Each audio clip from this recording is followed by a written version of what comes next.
What I wrote in the 1990s is happening now. The world is moving in the direction it is because it's been planned to do that.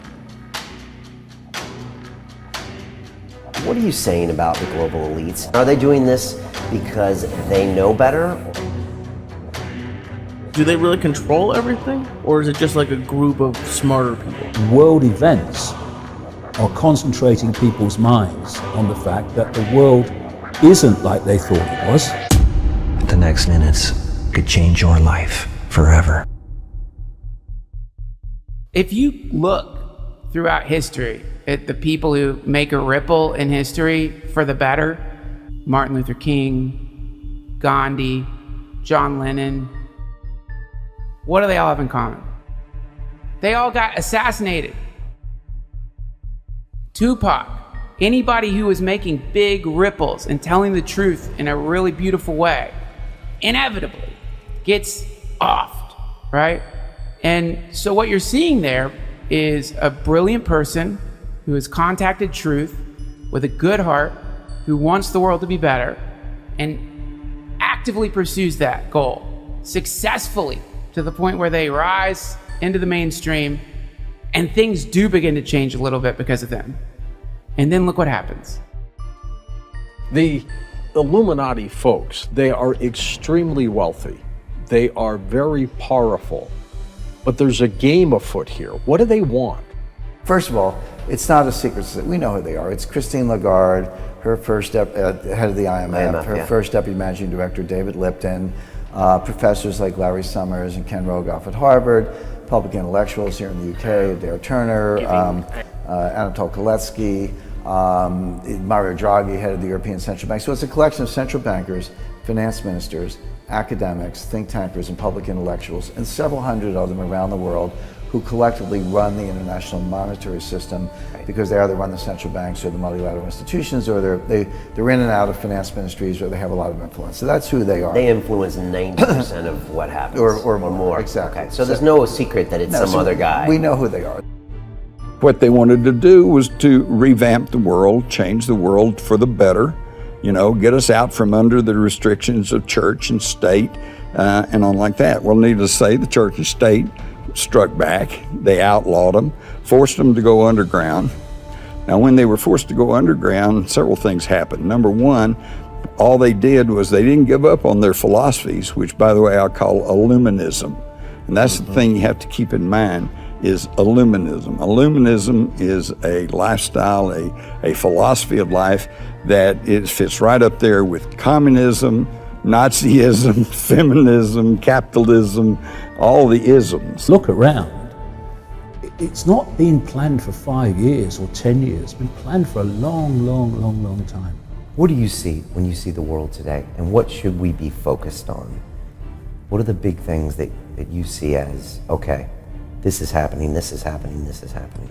What I'm seeing is more and more people beginning to question what they've not questioned before. That is incredibly encouraging. And I've just finished a world speaking tour over the last 18 months. I've been all over the world. It's happening everywhere. Without realizing that's what they're doing. It's a tiny number.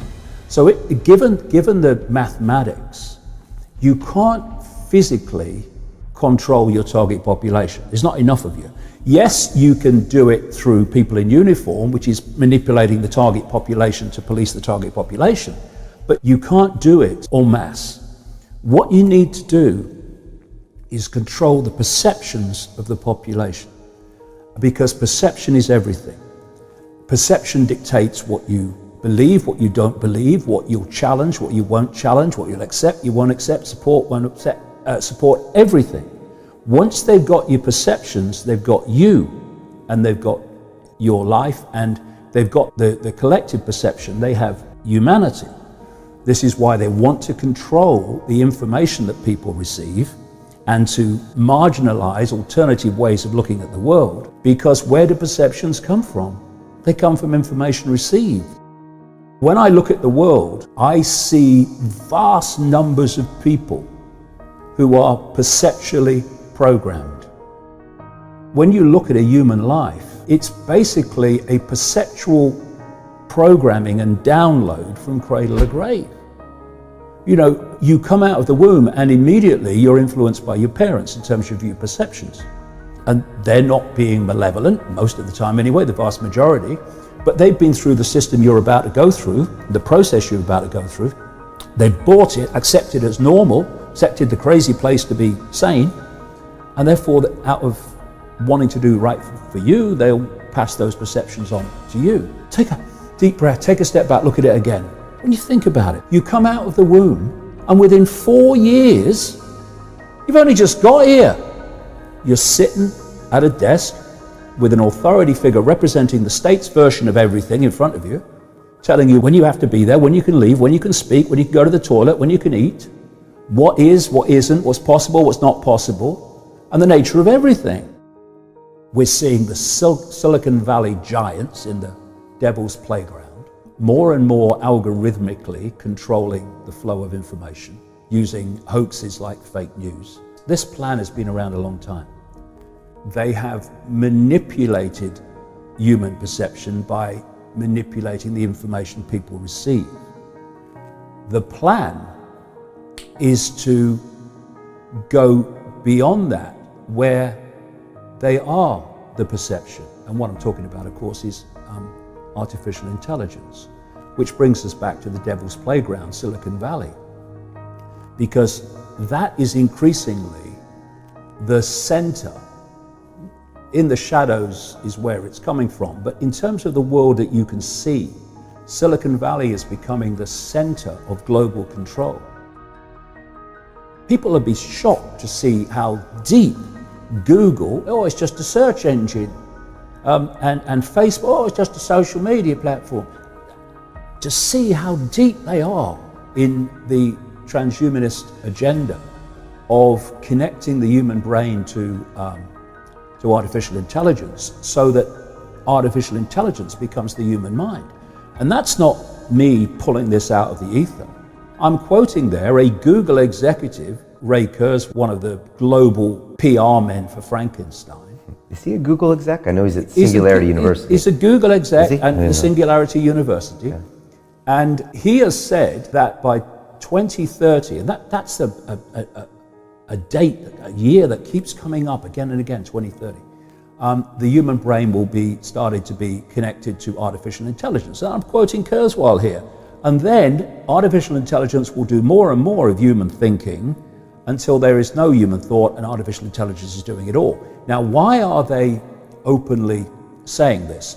Because the sales pitch is it will make us superhuman. Because especially the young, or will be the adults then, addicted to technology, is all about the here, kitty, kitty, kitty, preparing people to accept this. Did the Illuminati, I don't know what we call them, did they see the devil's playground coming? Or is the technology a bump in their plans? Oh, they created it. Here we go.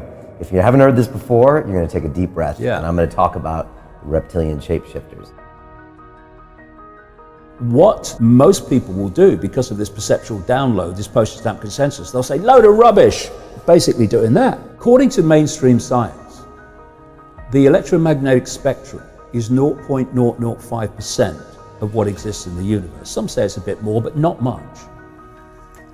Visible light, which is the only frequency band that we can see, is a fraction, a tiny fraction, of the 0.005%. So humans, compared with what exists even in this universe, are basically blind. We don't live in a world, we live in a band of frequency. And then you look at that, people laugh at the fact that this world could be manipulated by a non-human force, when they can see a tiny fraction of 0.005% on a planet equivalent to a billionth size of a pinhead. The key to keeping people in perceptual servitude is to suppress the nature of reality itself. Because if people realize what I've just said, they are far more likely to say, well, hold on a minute then. If we can't see almost anything, then what else exists? Well, hold on a second. Look at the diversity of form in the human form, never mind the animal world and the insect world, that's operating within that tiny band of frequency. what the heck exists in terms of diversity of form beyond that, which is in the almost entirety of existence that we can't see? And when you come from that perspective, then non-human entities, that many taking a reptilian form, becomes far less fantastic. I've not sat in a darkened room pulling this out of the ether.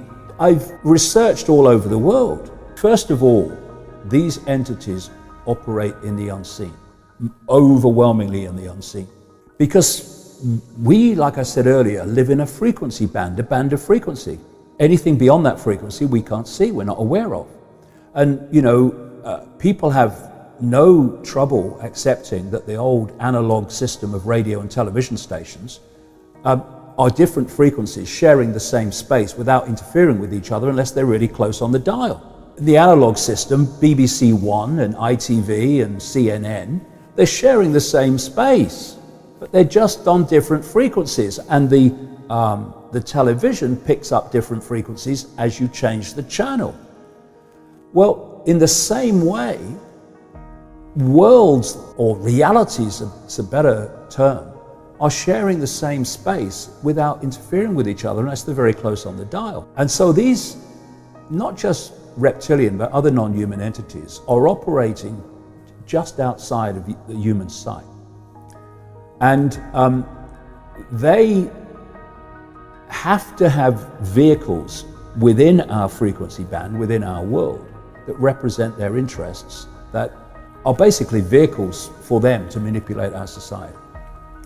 And so particular bloodlines were created that are hybrids, part reptilian, not always reptilian, but part reptilian, part human, which is the origin of the royal aristocratic bloodline, whole order of the ages.